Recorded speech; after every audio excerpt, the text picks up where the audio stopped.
मन से पाप करने वाले को मन से, तन से पाप करने वाले को तन से, दिल से पाप करने वाले को दिल से, और दिमाग से पाप करने वाले को दिमाग से सजा मिलना निश्चित है। जो मन भगवान में लगा उसे क्या परवाह की जीवन में क्या मिला और क्या छिन चुका है। भक्ति प्राप्त नहीं की जा सकती, ये तो एक उपहार है। प्रार्थना ईश्वर को नहीं बदलती, लेकिन ये उसे बदल देती है जो प्रार्थना करता है। विचलित मन वाले व्यक्ति को मौत उसी तरह से बहाकर ले जाती है जिस तरह से अचानक आई बाढ़ में गांव के सोते हुए लोग बह जाते हैं।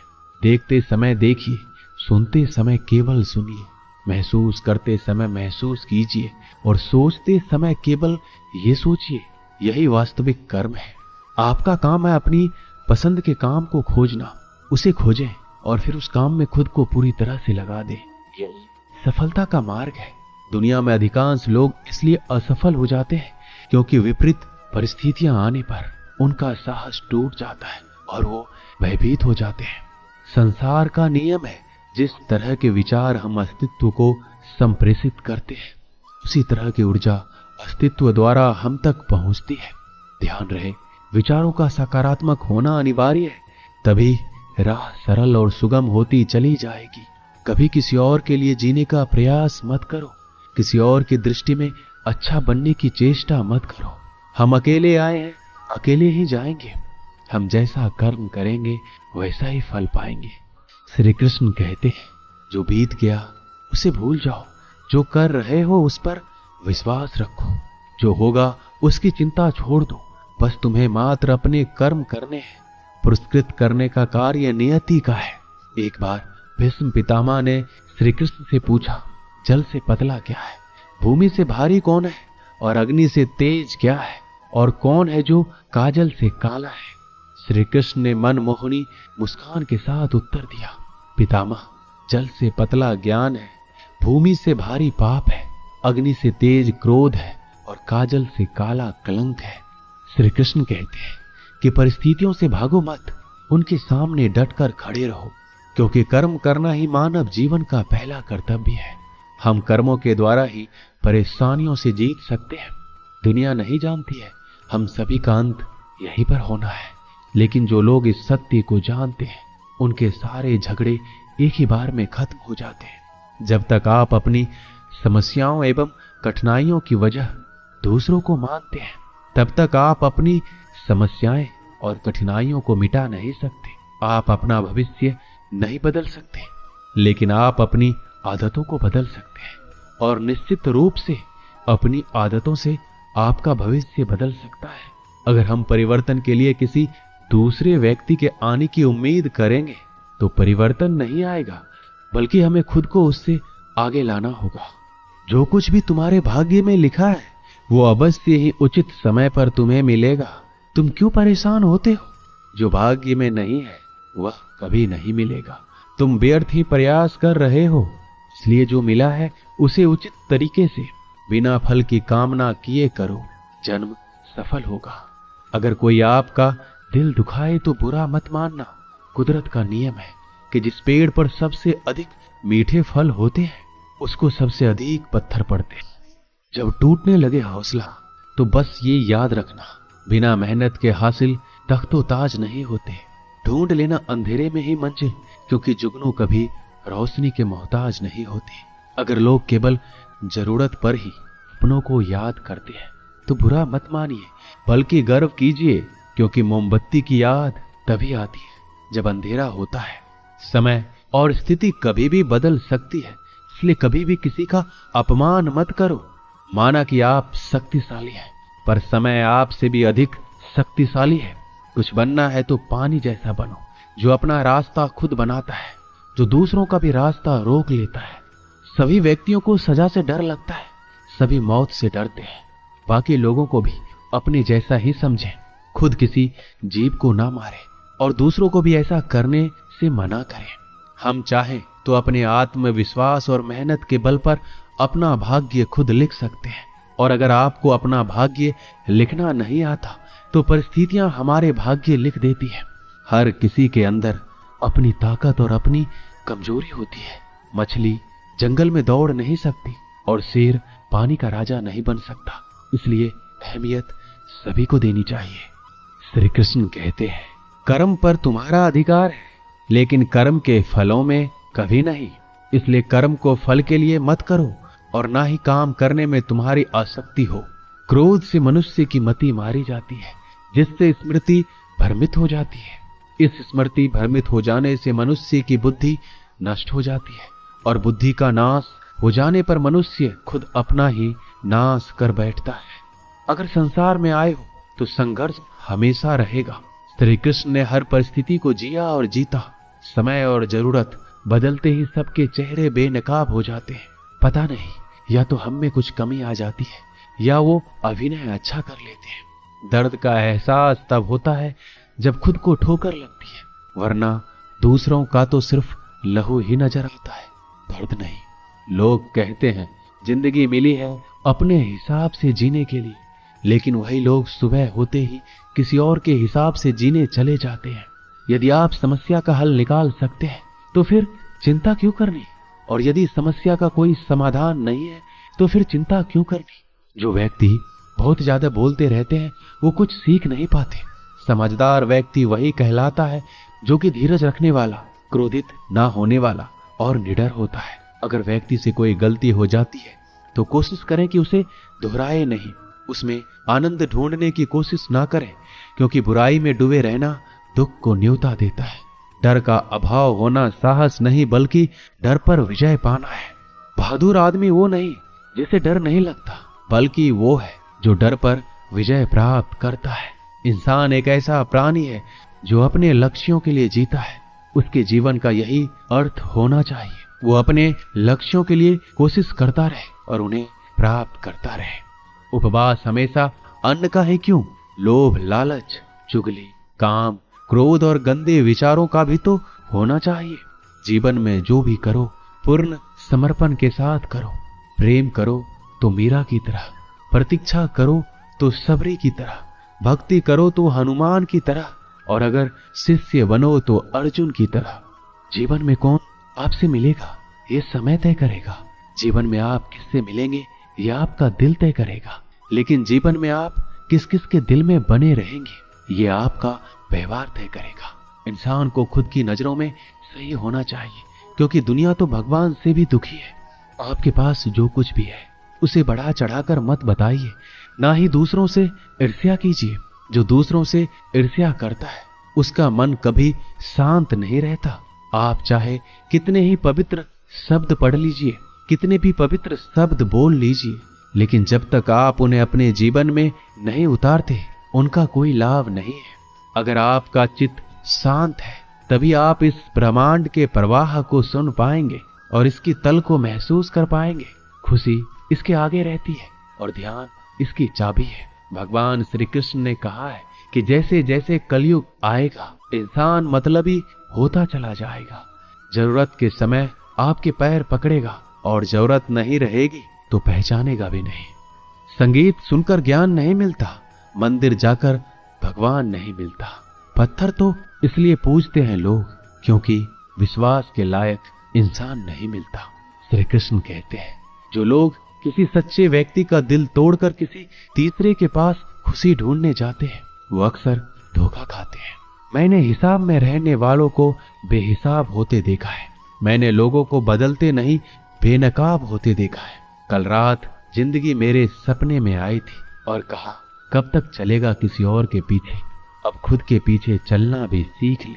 आज जब सब यही कहते रहते हैं कि वक्त नहीं मिलता, मुझे समझ नहीं आता कि व्यस्त वक्त हो गया है या आदमी। जिंदगी को मीठा बनाने के लिए अक्सर सही वक्त पर कड़वे घूंट पीना जरूरी है। बाद में बस यादें आती है, वक्त नहीं। इसलिए जी लो हर एक लम्हा गुजर जाने से पहले। कुछ इस तरह मैंने अपनी जिंदगी आसान बना ली, किसी को माफ कर दिया और किसी से माफी मांग ली। जीवन में सुख दुख आते हैं और चले जाते हैं, लेकिन इसी आने जाने के बीच में कहीं एक ऐसा सुख होता है जो कभी नहीं आता और कोई एक ऐसा दुख होता है जो कभी नहीं जाता। जो पिता के पैरों को छूता है वो कभी गरीब नहीं होता, जो माँ के पैरों को छूता है वह कभी बदनसीब नहीं होता। जो भाई के पैरों को छूता है वह कभी उदास या दुखी नहीं होता, और जो बहन के पैरों को छूता है वह कभी चरित्रहीन नहीं होता। संसार में परेशानी देने वाले की हस्ती कितनी भी बड़ी क्यों ना हो, पर भगवान की कृपा दृष्टि से बड़ी कभी नहीं हो सकती। मनुष्य अकेला पाप करता है और बहुत से लोग उसका आनंद उठाते हैं। आनंद उठाने वाले तो बच जाते हैं, किंतु पाप करने वाला दोष का भागी होता है। जीवन के दुखद और अपरिवर्तनशील पड़ाव को पार करने का एक ही मार्ग है, अपने धैर्य का अनंत विस्तार कर लो। हम शिकायत कर सकते हैं क्योंकि गुलाब की झाड़ियों में कांटे हैं, या फिर खुश हो सकते हैं क्योंकि कांटों की झाड़ियों में गुलाब है। सत्य हर बार शुभ और मंगलकारी नहीं हो सकता, और झूठ भी हर बार अशुभ और अमंगलकारी नहीं होता है। भगवान श्री कृष्ण ने अपने जीवन में ये सीख सबको दी कि झूठ और सत्य का निर्धारण कभी इस बात से नहीं होता कि आपने क्या कहा, अपितु इस बात से होता है कि आपने क्यों कहा। सुख और दुख अपने नसीब से मिलता है, अमीरी गरीबी से इसका कोई लेना देना नहीं। रोने वाले महलों में भी रोते हैं, और किस्मत में खुशी हो तो झोपड़ी में भी हंसी गूंजती है। श्वास में वो शक्ति है जिससे उजड़ी हुई दुनिया में प्रकाश लाया जा सकता है। विश्वास पत्थर को भगवान बना सकता है, और अविश्वास भगवान के बनाए इंसान को पत्थर दिल बना सकता है। किसी की यादों में घुट घुट कर मरने से अच्छा है कि आप अपनी ताकत को अपने लक्ष्य पर लगाओ और इतने सफल बन जाओ कि एक दिन आपको छोड़ने वाला पछताने लगे। कामयाब व्यक्ति की चमक लोगों को दिखाई देती है। उसने कितने अंधेरे देखे हैं ये कोई नहीं जानता। यदि सपने सच नहीं हो रहे हैं तो रास्ते बदलो, सिद्धांत नहीं, क्योंकि पेड़ हमेशा पत्तियां बदलते हैं, जड़ें नहीं। कोई भी व्यक्ति सिर मुड़ाने से या फिर उसके परिवार से या फिर उसकी जाति में जन्म लेने से संत नहीं बनता।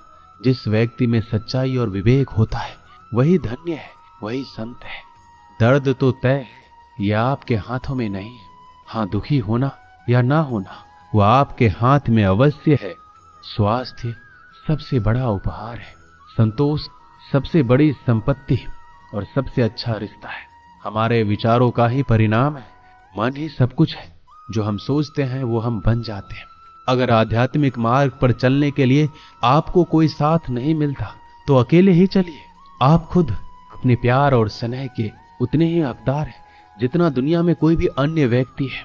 सभी बुराइयों से दूर रहने के लिए अच्छाई का विकास कीजिए और अपने मन में अच्छे विचार रखिए।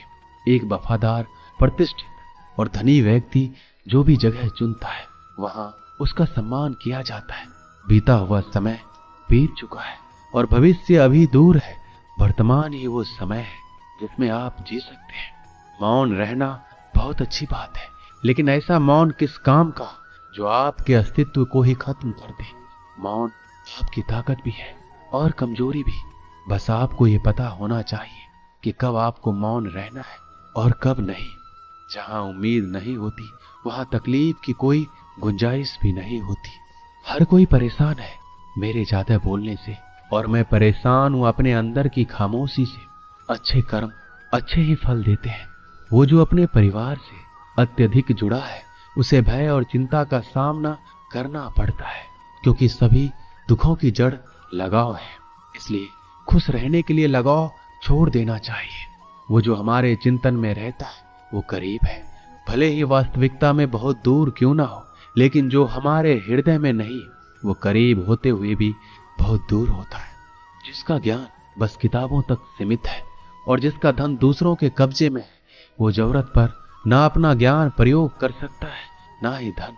जो लोग परमात्मा तक पहुंचना चाहते हैं उन्हें वाणी, मन, इंद्रियों की पवित्रता और एक दयालु हृदय की आवश्यकता होती है। लोगों को अपने सपने मत बताओ, बस उन्हें पूरा करके दिखाओ, क्योंकि लोग सुनना कम और देखना ज्यादा पसंद करते हैं। विश्वास में वो शक्ति है जिससे उजड़ी हुई दुनिया में प्रकाश लाया जा सकता है। विश्वास पत्थर को भगवान बना सकता है और अविश्वास पूरी दुनिया को आपके खिलाफ कर सकता है। भक्ति की डोरी दिखती तो नहीं है, पर मजबूत इतनी होती है कि परमात्मा तक को भी बांध सकती है। तुम्हारी सबसे बड़ी दौलत तुम्हारा वक्त है। जिसे भी दे रहे हो बहुत सोच समझ कर देना। दीपक का जीवन इसलिए वंदनीय नहीं है कि वह जलता है, अपितु इसलिए वंदनीय है क्योंकि वह दूसरों के लिए जलता है, दूसरों से नहीं जलता। दृढ़ इच्छा शक्ति वो शास्त्र है जिसके साथ तुम्हारे ज्ञान और क्षमता में आश्चर्यजनक परिवर्तन आता है। अपमान प्रेम की गरिमा को भंग करता है। तुमसे प्रेम करने वाला कभी भी तुम्हारा अपमान नहीं कर सकता। जिनके लिए आप महत्वपूर्ण होंगे उनके पास आपसे जुड़े रहने के लिए कई बहाने होंगे, और जिनके लिए आप महत्वपूर्ण नहीं है वो आपसे दूर जाने की हजार वजह खोज लेंगे। कोई फायदा नहीं किसी के पीछे जाने का। हंसते हंसते अपना जीवन बिताओ और भूल जाओ उसे जो तुम्हें भूल गया हो। यदि कोई आपको अच्छा लगता है तो अच्छा वो नहीं, अच्छे आप है, क्योंकि उसमें अच्छाई देखने वाली नजर आपके पास है। एक बार एक मूर्तिकार अपनी छेनी और हथौड़ी से एक पत्थर को भगवान की मूर्ति का आकार देने का प्रयास कर रहा था। जैसे वह छेनी पर अपना हथौड़ा चलाता, वह पत्थर चिल्लाने लगता और कहने लगता, ये क्या कर रहे हो? मुझे इतना क्यों मार रहे हो? मुझे बहुत दुख हो रहा है, तकलीफ हो रही है, पीड़ा हो रही है। मुझे अपने हाल पर छोड़ दो, यहां से चले जाओ। मूर्तिकार ने उस पत्थर से कहा, मुझे बहुत अच्छे से पता है तुम्हें बहुत ज्यादा दर्द हो रहा है, तकलीफ हो रही है और तुम बहुत ही ज्यादा पीड़ा में हो। लेकिन यदि आज तुमने इस दर्द को नहीं सहा, इस तकलीफ को नहीं सहा, तो जीवन भर तुम इसी प्रकार से पड़े रहोगे। मुझे पता है कि तुम में आगे बढ़ने की अपार संभावना है। तुम एक बहुत अच्छे पत्थर हो, लेकिन यदि तुम इसी प्रकार से रहोगे तो कभी आगे नहीं बढ़ पाओगे। इतना कहकर मूर्तिकार औजार उठाया ही था कि पत्थर फिर से चिल्लाने लगा, गिड़गिड़ाने लगा, विनती करने लगा कि मुझे अपने हाल पर छोड़ दो। मुझे पता है कि जीवन के लिए कौन सी चीज सही है और कौन सी चीज गलत है। मुझे बहुत ज्यादा दर्द हो रहा है, अब मैं इस तकलीफ को बहुत ही ज्यादा नहीं सह सकता। मैं जिस हाल में हूं उस हाल में मुझे छोड़कर तुम चले जाओ। उस मूर्तिकार ने फिर से उस पत्थर को समझाने की कोशिश की कि ज्यादा अधीर मत बनो और अपने संयम को बनाए रखो। थोड़ी देर और इस दर्द को सहो। यदि इस दर्द को सह लिया तो मैं भगवान की मूर्ति के रूप में तुम्हारी स्थापना करवाऊंगा, और फिर दूर दूर से लोग तुम्हारी पूजा करने आएंगे और पंडित लोग तुम्हारी सेवा करेंगे। लेकिन पत्थर ने उस मूर्तिकार की एक भी बात नहीं मानी। वह चिल्लाता रहा और अपनी बात पर अड़ा रहा। मूर्तिकार ने उस पत्थर को समझाने की बहुत कोशिश की, लेकिन वो पत्थर नहीं माना। अब मूर्तिकार भी थक चुका था और वह उस पत्थर को छोड़कर आगे बढ़ गया और थोड़े ही दूर जाकर देखा कि एक और बहुत ही अच्छा पत्थर वहां पड़ा हुआ है। उसने छेनी और हथौड़ी उठाई और उस पत्थर को मूर्ति बनाने के लिए तैयार हो गया। मूर्तिकार ने छेनी और हथौड़ी का वार दूसरे पत्थर पर जारी रखा। दूसरे पत्थर को भी दर्द हुआ, तकलीफ उसे भी हुई, लेकिन उस पत्थर ने बर्दाश्त